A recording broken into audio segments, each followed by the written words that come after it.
Bonjour tout le monde et bienvenue dans ce briefing des marchés du 1er septembre 2021. Avant toute chose, je vous laisse prendre connaissance de l'avertissement légal sur les risques.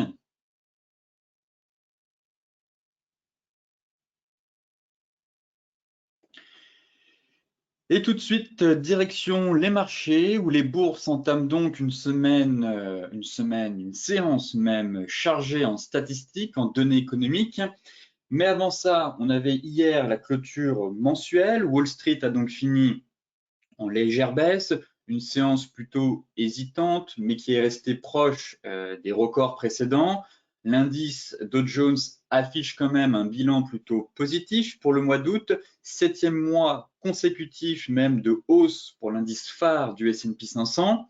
Donc malgré le repli hier, les grands indices américains affichent quand même des performances plutôt remarquables sur l'ensemble du mois d'août, grâce notamment, comme vous le savez, au ton rassurant adopté vendredi dernier par Jérôme Powell au sujet du retrait à venir des soutiens de la Banque centrale à l'économie et aux marchés financiers. Donc, pour conclure ce mois d'août, le Nasdaq a quand même progressé de 4% en un mois, le Dow Jones 1,22% et le S&P 500 de quasiment 3%, 2,9%. Et ce dernier affiche ainsi 7 mois consécutifs de progression. C'est sa plus longue série de hausses depuis 2018. Et on a quand même une progression de quasiment 21% depuis le 1er janvier. Donc, des marchés financiers, du moins des bourses américaines, qui ont très clairement toujours le vent en poupe et qui sont elles aussi toujours bien orientées à la hausse grâce à la politique très accommodante et au ton rassurant adopté par Jérôme Powell. En Europe ce matin, pareil, on évolue en légère hausse à l'ouverture dans le sillage de l'Asie, prête à entamer la première séance de septembre du bon pied avant plusieurs indicateurs économiques, dont le rapport ADP sur l'emploi américain ce mercredi, juste avant le NFP vendredi. De ce fait, les indices boursiers devraient logiquement repartir de l'avant après avoir été pénalisés justement la veille par la perspective d'un tapering en Europe. Donc, après les États-Unis, du moins, c'est à l'Europe de trembler maintenant sur la perspective d'un tapering, puisque les déclarations des membres de la Réserve fédérale sur un resserrement, en tout cas, de la politique monétaire aux États-Unis, a rythmé pas mal de temps les marchés depuis plusieurs semaines. Et hier, on a eu l'intervention de Robert Holzmann, membre du Conseil des gouverneurs de la Banque centrale européenne, qui est un peu surpris dans ses déclarations. Effectivement, Robert Holzmann a estimé que l'institution de Francfort devrait réfléchir à réduire ses achats d'actifs dans le cadre du programme d'urgence face à la pandémie, le fameux PEPP, ajoutant qu'il s'attendait justement à une discussion sur le sujet lors de la réunion de la semaine prochaine, à savoir le 9 septembre.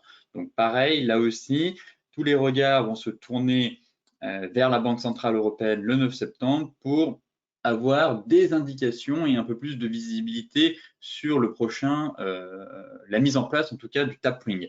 Pour rappel, le mois dernier, la Banque centrale évoquait un tapering, mais pas pour tout de suite. Elle en parlait plutôt en disant d'ici la fin de l'année, à partir d'automne en tout cas. Donc ce ne serait pas prévu dans l'immédiat, mais encore une fois, les banques centrales sont dans l'obligation, face à une inflation qui est actuellement présente, face à une forte reprise économique, de préparer en amont suffisamment tôt les marchés à des perspectives d'un tapering, donc à une réduction des achats d'actifs et à diminuer la perfusion actuellement qu'on a mis en place depuis maintenant plus de 15 mois sur les marchés. Par ailleurs, le vice-président de la BCE, Louis de Guindos, a aussi déclaré ce mercredi que la croissance de l'économie de la zone euro s'avérait plus rapide que prévu, ce qui devrait aussi se refléter dans les projections publiées dans les prochains jours. Pareil, si la croissance est plus rapide que prévu, il est normal, encore une fois, que les banques centrales se retire doucement des marchés financiers.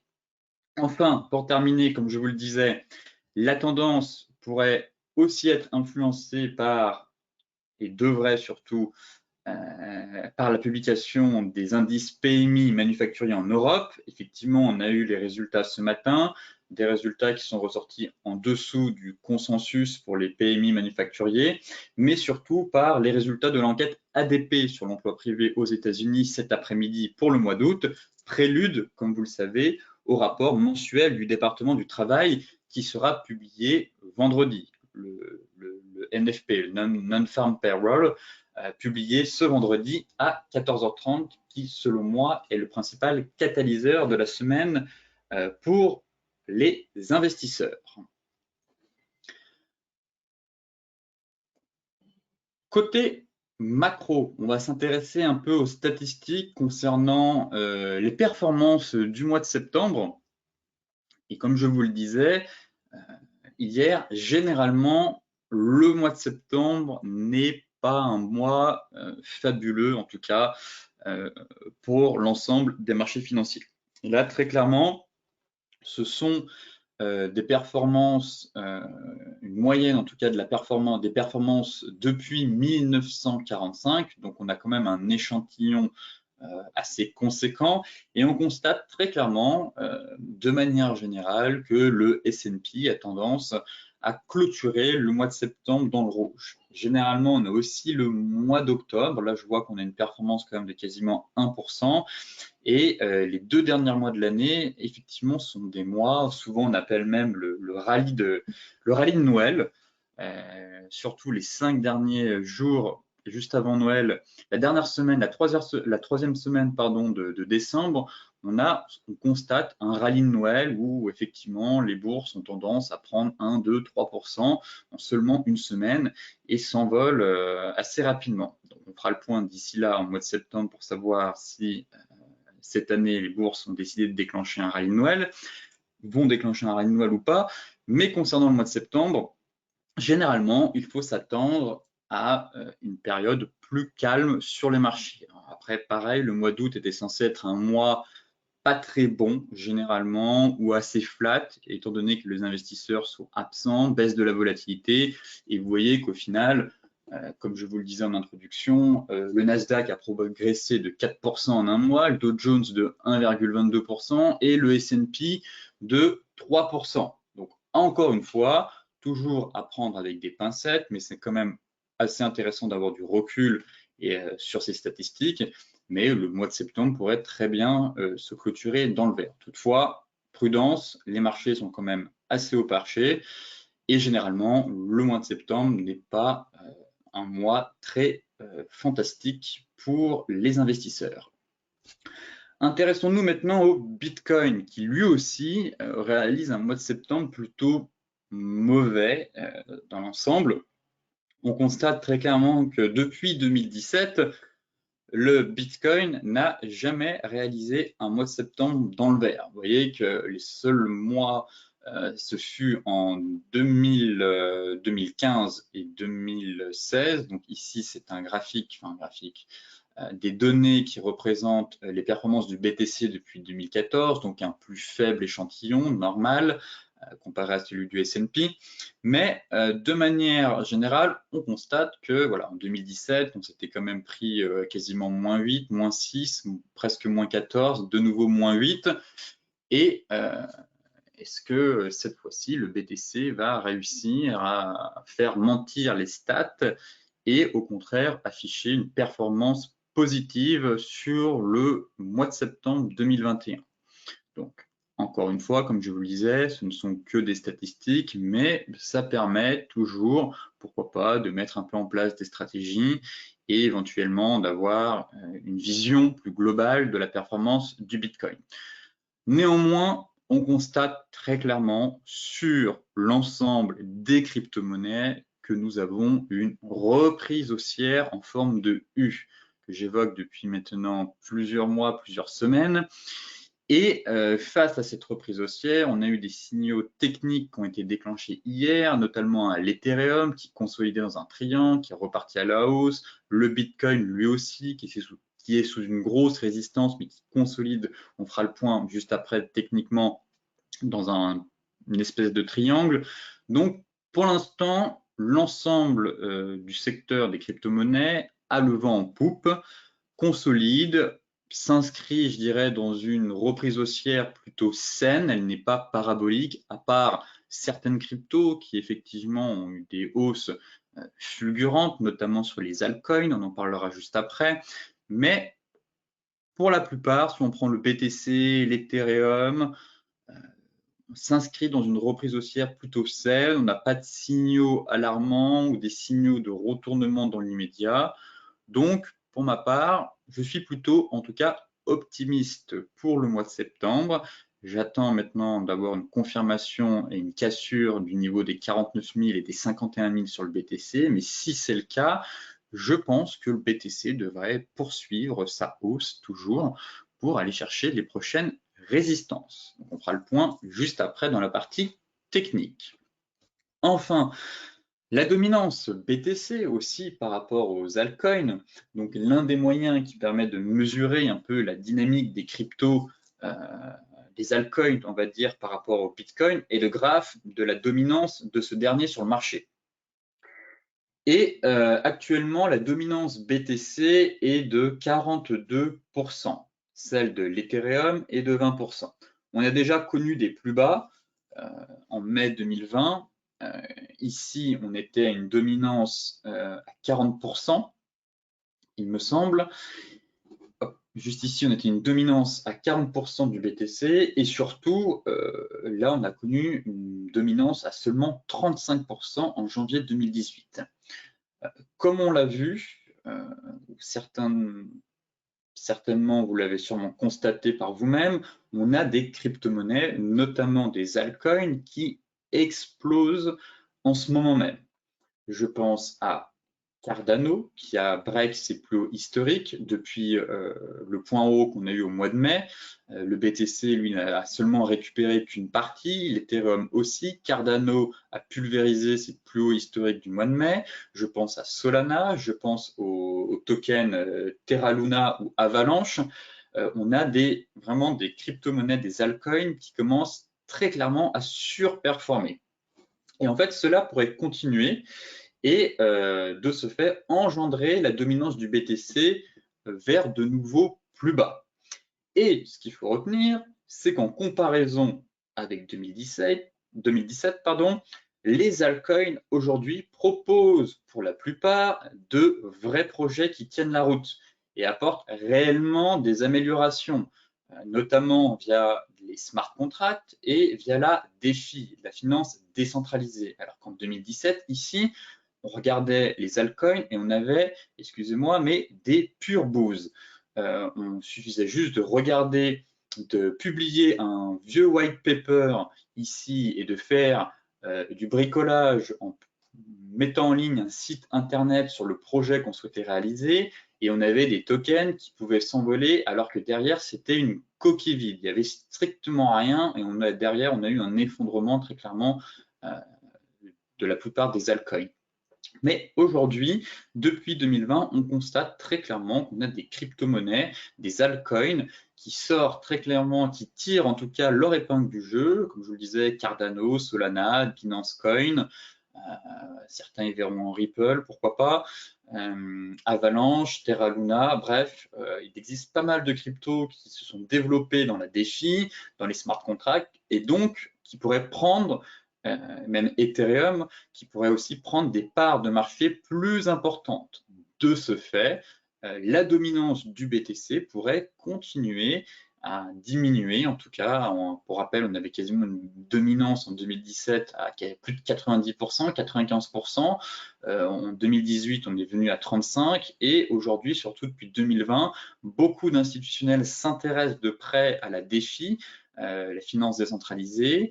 Pas mal de projets sont vraiment très très intéressants. Je vous invite par vous-même à faire des recherches et donc je pense que si certains projets et certaines cryptos se distinguent, eh bien elles pourraient prendre des parts de marché et ainsi la dominance BTC pourrait encore une fois, à mon avis, sur du moyen long terme, diminuer encore pour atteindre, pourquoi pas, les 30% ou les 25%. Côté graphique maintenant. Le CAC 40 qui s'est envolé ce matin, mais derrière, on a eu la publication des PMI et on a un peu cédé du terrain. Bon, on s'inscrit toujours au sein d'un rebond. On est venu partiellement combler le gap. Je vois mal le CAC 40 ne pas venir combler le gap qui est juste ici. On a certes eu une hausse, mais on est venu bloquer directement sur la résistance des 6780 points. Intéressant de voir, toujours, je pense qu'on a dû retracer les 50%, 61,8. Parfait. Bon, voilà, les 61,8. Toujours un peu neutre sur le CAC 40. Certains y verront une Island Reversal ici, mais on n'a pas suffisamment de baisse pour vraiment valider ce pattern, avec un gap ici et un gap là. Là, derrière, on a une bougie, mais finalement, j'ai l'impression qu'on n'est pas vraiment sur une bougie flux. On cale, les vendeurs sont quand même très présents. Je ne serais pas étonné, en tout cas, qu'on vienne combler le gap. Qu'on vienne combler le gap, faire une mèche. Derrière, si on tient sur la Kijun, ce serait intéressant pour la suite, effectivement. Mais là, payer là sous la résistance, je ne suis pas convaincu. Je proposerais plutôt une stratégie acheteuse si on break la mèche haute juste ici, les 6780 points. Effectivement, pour moi, je viserais le comblement du gap. Si je me mets en données horaires, daily, est-ce que j'ai une résistance? J'ai noté les 6780. Ok, ouais, c'est le point haut qui était juste ici. Et là, on est venu chercher ce matin pile poil ce niveau. Donc à court terme, comme je vous le disais, plutôt neutre pour l'instant. On peut très bien faire une mèche pour venir combler le gap avant de repartir. Et plutôt un plan acheteur pour moi de CAC 40 en cas de clôture au-dessus des 6780 points. Voilà mon plan que j'ai sur le CAC. Une clôture au-dessus de ce niveau pour aller chercher le gap qui serait juste au-dessus.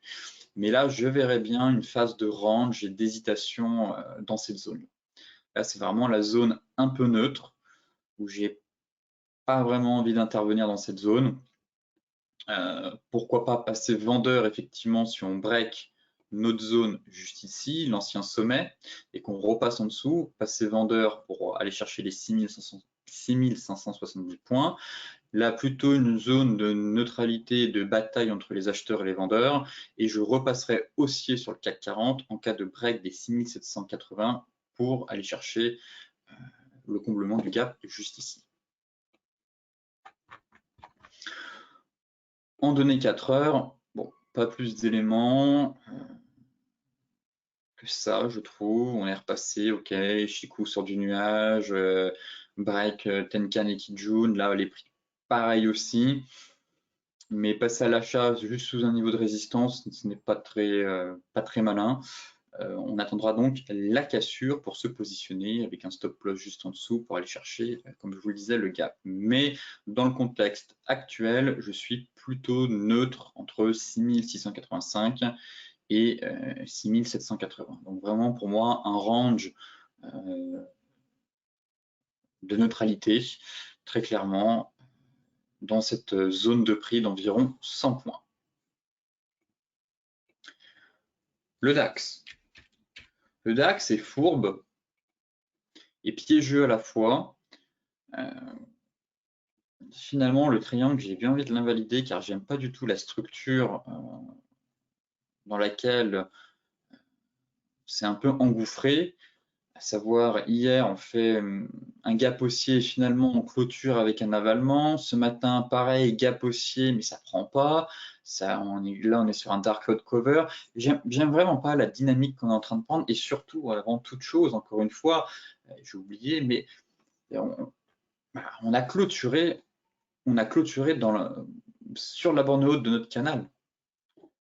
Si je veux être vraiment précis.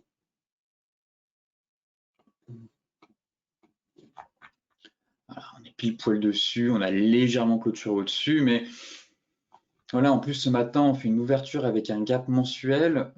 Forcément, les gaps mensuels, les 3/4 du temps sont comblés durant le mois.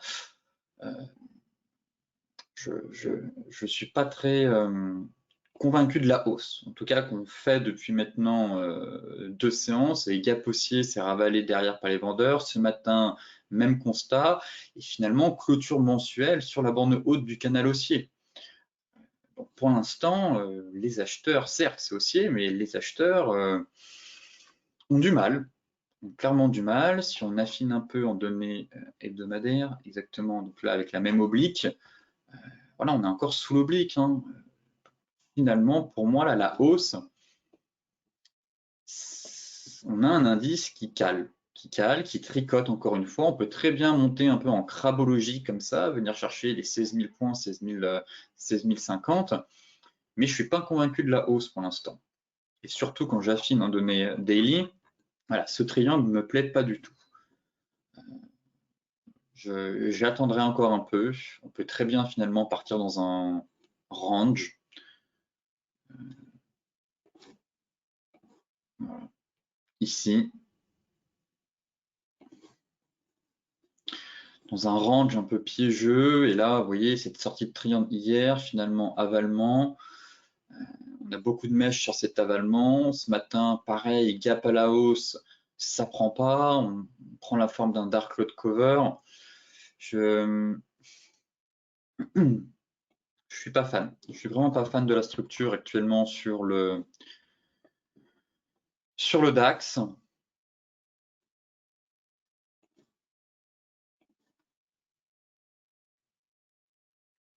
Et on a clairement une zone de vente pour l'instant. Je vais enlever ce triangle.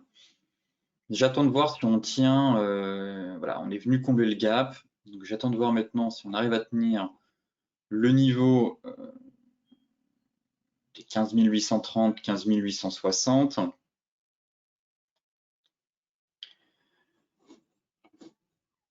Si je mets, hop, à la limite, je peux retracer une oblique ici, parce qu'il faudrait peut-être pas réajuster le triangle.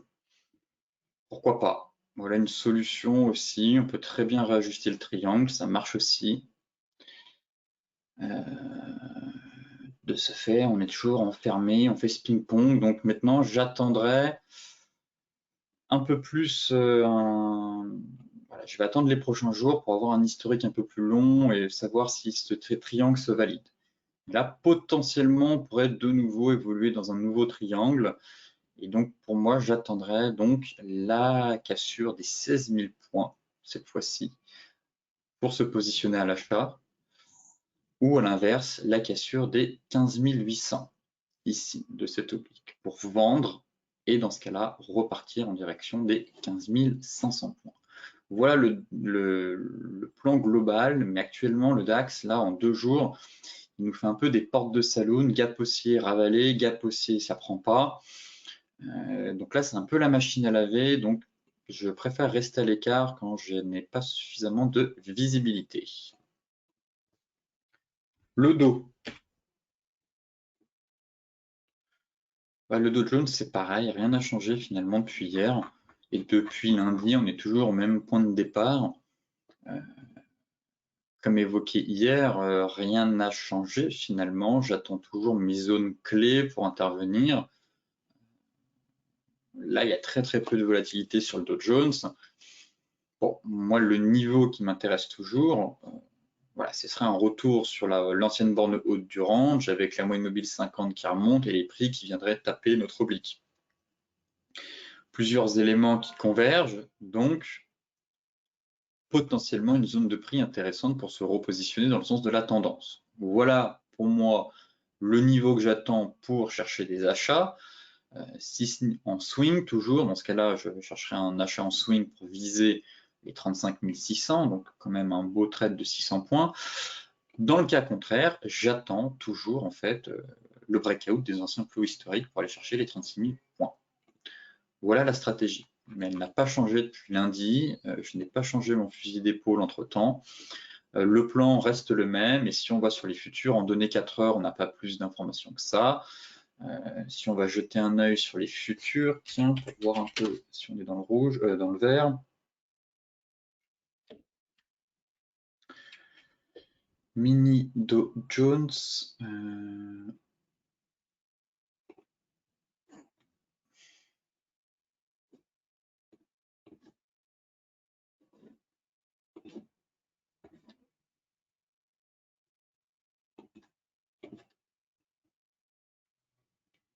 On est dans un biseau.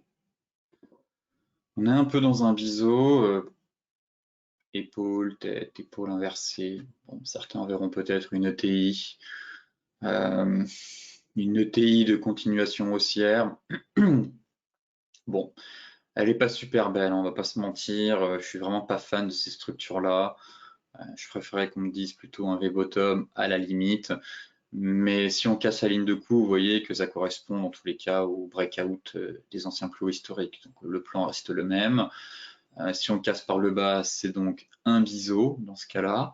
Et pourquoi pas vendre, ça peut être aussi intéressant. Mais dans ce cas-là, l'objectif théorique, ce serait d'aller chercher notre zone, les anciens plus hauts. Ici, l'ancienne zone, et donc de se repositionner, comme je vous le disais sur le cash.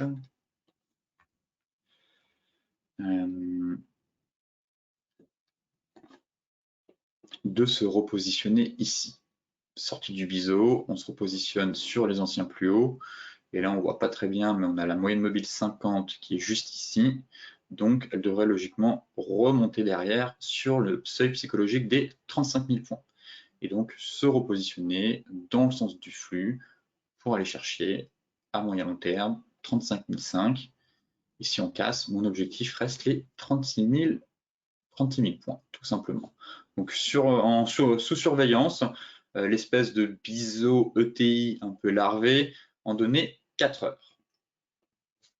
Le Forex maintenant, avec l'euro-dollar.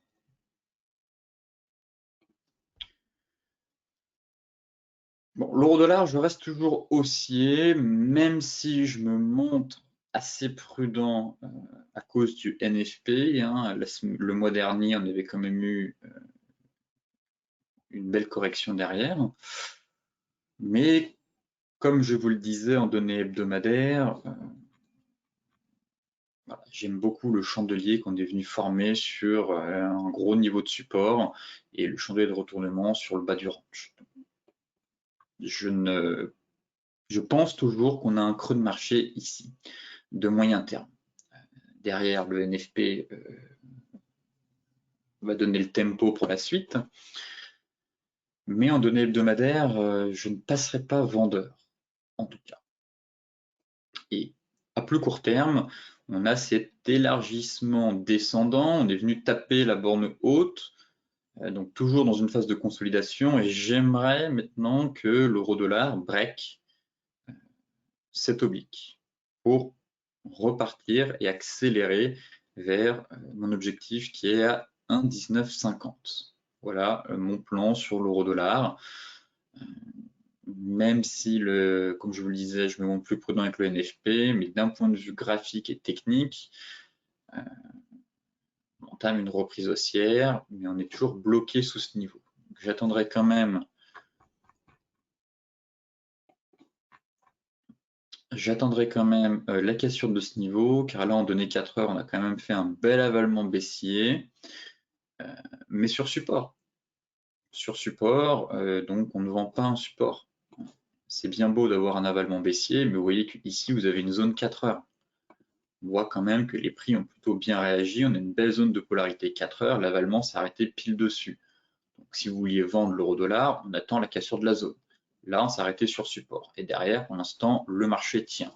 Donc, tant que ce support tient, en plus, juste en dessous, on a la moyenne mobile 50 daily, pas d'alerte baissière pour l'instant. Pas d'alerte baissière et on est toujours un peu dans ce canal. Pour l'instant, je ne passe pas baissier, toujours pas baissier sur l'euro-dollar.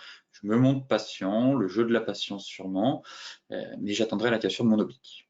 Pour TP à court terme ici, mais je vise surtout les 1,1953.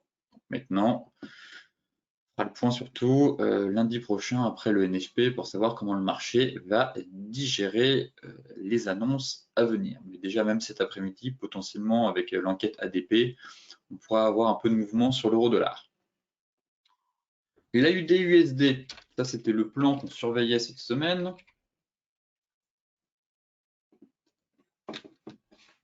Il arrive dans ma fameuse zone.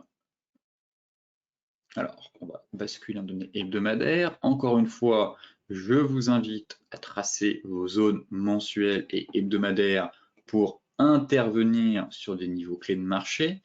Et ici, comme vous pouvez le voir, on a une magnifique zone hebdomadaire, polarité, en place depuis 2017. Un point ici, pas mal de points, là, là, ici et de nouveau. Certes, nous avons une tendance primaire qui est haussière, mais la tendance secondaire est baissière actuellement. Donc, tant qu'on ne break pas ce niveau, la tendance secondaire reste baissière. J'ai donc envie de revendre une nouvelle fois ce niveau technique. Donc, une fois qu'on a tracé notre zone et qu'on l'a identifié, on va basculer sur les unités de temps un peu plus courtes et on constate très clairement que on est toujours sur des plus hauts et des plus bas de plus en plus bas. Et tant qu'on ne fait pas un plus haut que le précédent, la dynamique reste baissière de ce fait.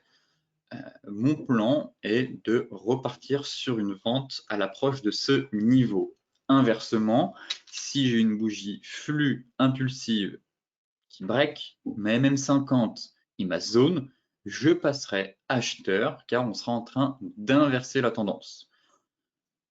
Ainsi, on aurait potentiellement un V-bottom. Donc, inversement de la tendance, je passerai acheteur pour aller chercher les 0,7480 et 0,75, en bref, la zone suivante juste au-dessus.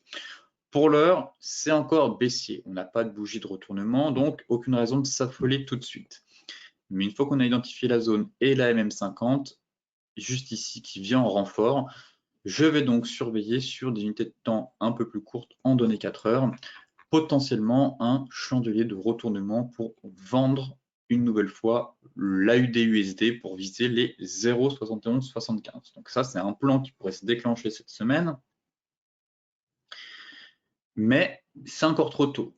Pas de précipitation, c'est haussier, des plus bas à court terme, des plus bas, des plus hauts de plus en plus haut, des bougies flux, aucune bougie de retournement.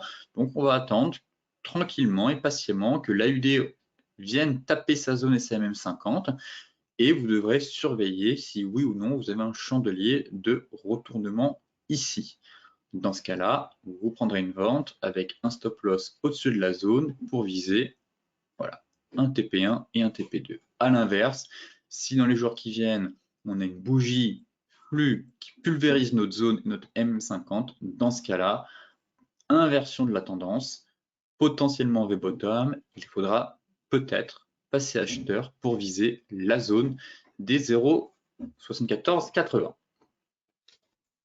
GBP AUD maintenant, suivi du GBP AUD, il est dans la zone. Il est dans la zone.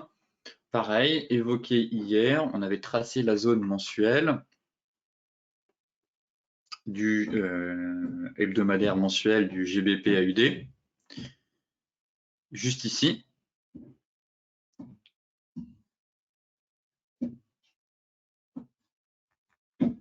Et maintenant, en données daily, on constate qu'on est pile poil dans la zone.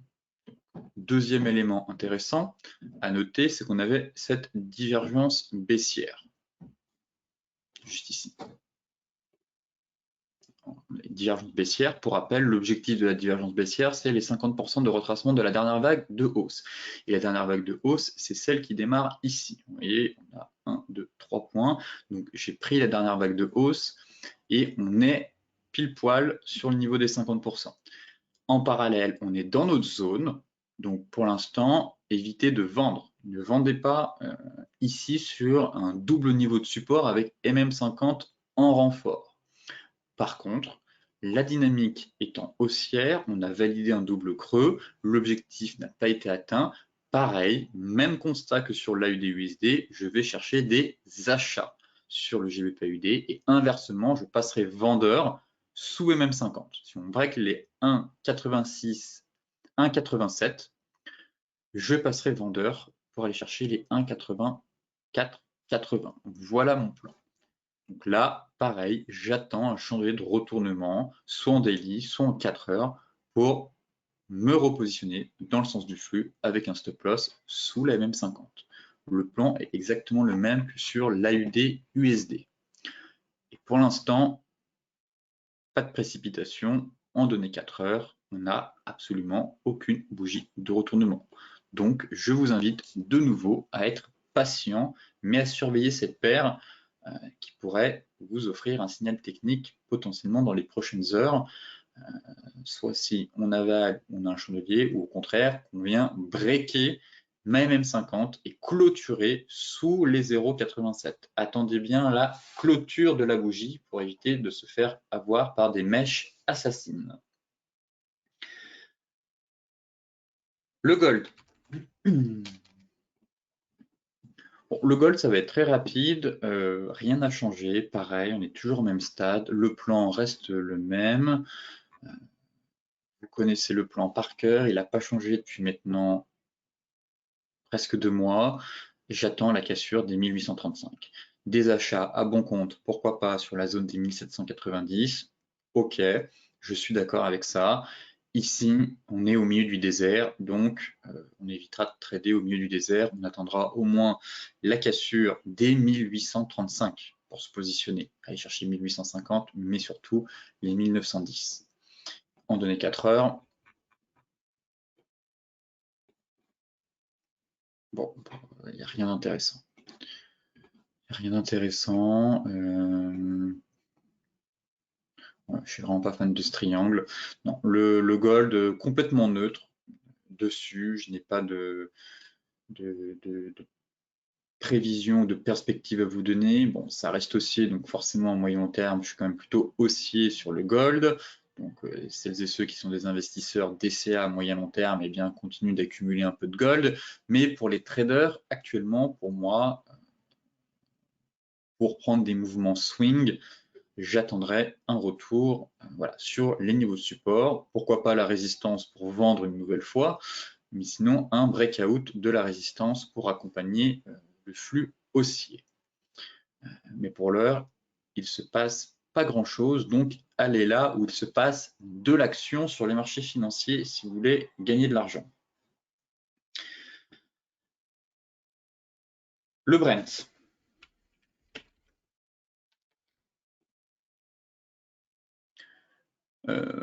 Rien n'a pareil, on est au même point de départ que hier finalement sur le Brent, peut-être dans l'attente justement des annonces de l'OPEP. Donc le marché, comme je vous le disais, attend l'ouverture de la réunion de l'OPEP, au cours de laquelle les principaux producteurs décideront s'ils confirment l'augmentation de l'offre prévue ou pas. De ce fait, tous les regards sont tournés vers la réunion de l'OPEP. Pour ma part, pas de plan de trading. Enfin, on a déjà évoqué le plan de trading en début de semaine. On ne va pas le répéter. C'est toujours le même. Hein, c'est la cassure de ce triple niveau, zone de support horizontal, borne basse du canal et moyenne mobile 50. Voilà. Ça, c'est pour les acheteurs. En cas de breakout, direction TP1 et TP2, ce serait même bon, TP2, TP3. Dans le cas contraire, une vente si on sort du nuage pour aller chercher TP1, TP2. Voilà. Et derrière, je vous laisse affiner votre stratégie en données 4 heures.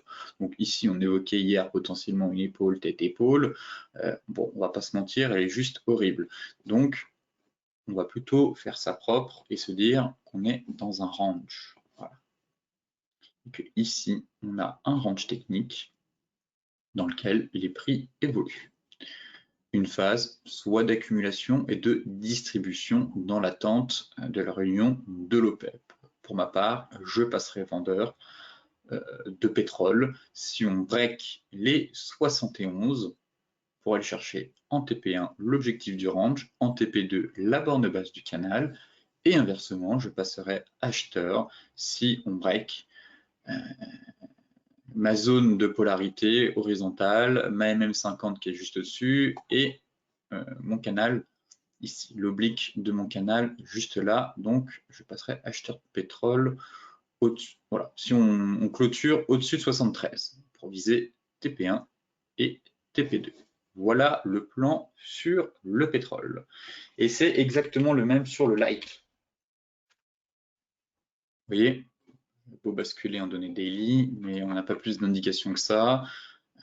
Oui, aussi, on est encore bloqué sous le niveau des 50% de Fibonacci. Sur le Brent, c'est les 61,8. Donc, on a vraiment un très, très gros niveau juste ici, en plus d'avoir une résistance horizontale. Mais le plan reste le même. Le plan reste le même sur le Brent ou sur le WTI. On affine en données 4 heures. Et on se rend compte tout de suite, voilà, que notre plaquette jaune correspond à la borne basse de notre range. Encore une fois, je vous invite à attendre la rupture d'une des deux bornes qui devrait logiquement donner la direction du prochain flux directionnel. Et les TP sont les mêmes, TP1, TP2. Voilà le plan. Passons au crypto maintenant avec le Bitcoin.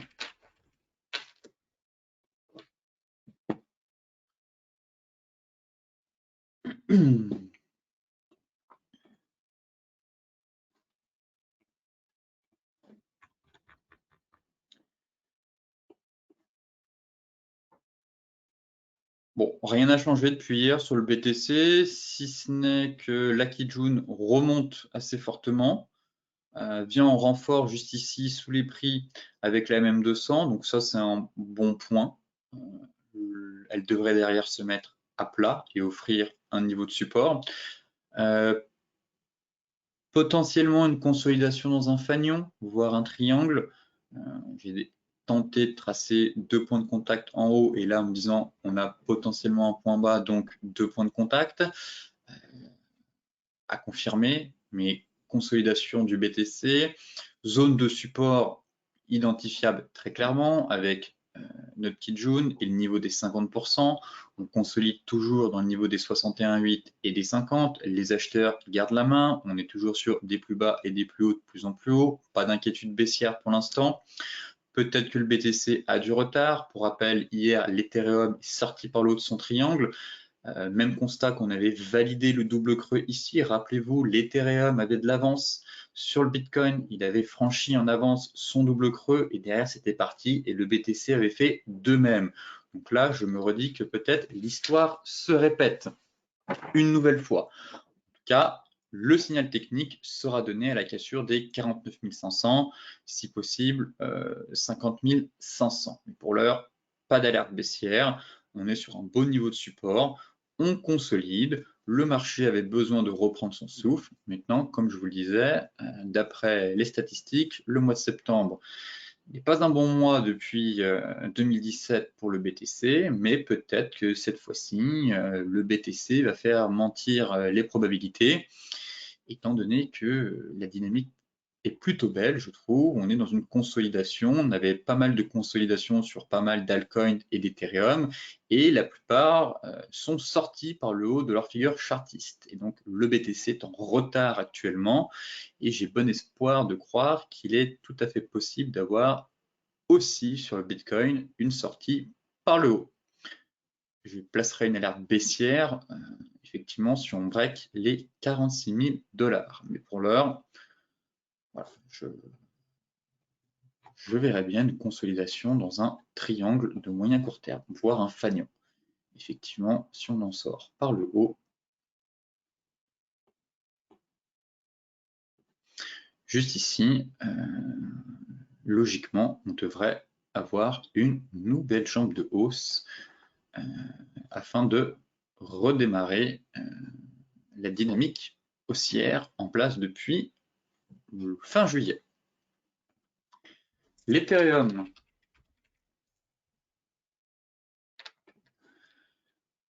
c'est propre. C'est propre. Tout est dit en fait. J'avais donné le plan de trading la semaine dernière.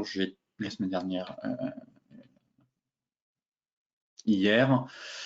en vous disant et en étant en pleine accélération d'attendre un petit repli pour se positionner, objectif 3700. Voilà. C'est aussi simple que ça. Rien à ajouter sur l'Ethereum.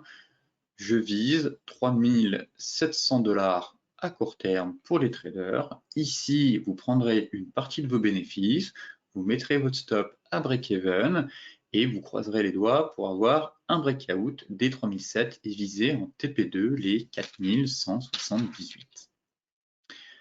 Voilà le plan de trading concernant l'Ethereum qui s'est déclenché hier. Même pas besoin de basculer en données 4 heures, la dynamique est juste impressionnante. Et comme je vous le disais ici, on était sorti, on avait validé le 29 juillet. Le 29 juillet, et sur le BTC, BTC avait fait une fausse cassure le 29 juillet, avait eu du retard et était sorti seulement le 6 août. Donc l'Ethereum surperforme le BTC. Et donc là, c'est pareil. Je me dis que potentiellement, le BTC pourra avoir du retard sur l'Ethereum et sortir de sa figure de consolidation un peu plus tard, dans quelques jours. Et si on repasse sur l'Ethereum, voilà, on consolidait, breakout, reprise de la dynamique haussière. Voilà pourquoi je suis plutôt haussier pour l'instant sur les cryptos. Et c'est haussier de toute manière. Objectif 3700. Prise de bénéfice pour les traders 50%, voire 75% de la position. Stop loss break-even. On garde un reliquat dans l'espoir d'aller chercher les 4180. Et logiquement, vous aurez eu un super ratio. Déjà là, vous avez un ratio de 1 pour 2, ce qui est déjà plutôt bon. Et si on va chercher le deuxième niveau, ça vous offrira en tout cas un ratio excellent. Pour vérifier en données 4 heures quand même. Mais pas d'inquiétude, c'est beau, c'est propre, techniquement, graphiquement, c'est joli à voir aussi. Je ne change pas mon fusil d'épaule. 3700 points pour moi sur l'Ethereum. 700 points, 3700 $, pardon. On n'est pas sur un indice. Sur ce briefing des marchés touche à sa fin. Comme d'habitude, je vous souhaite une excellente journée, de très bons trades et je vous dis à demain pour faire le point complet sur la planète finance.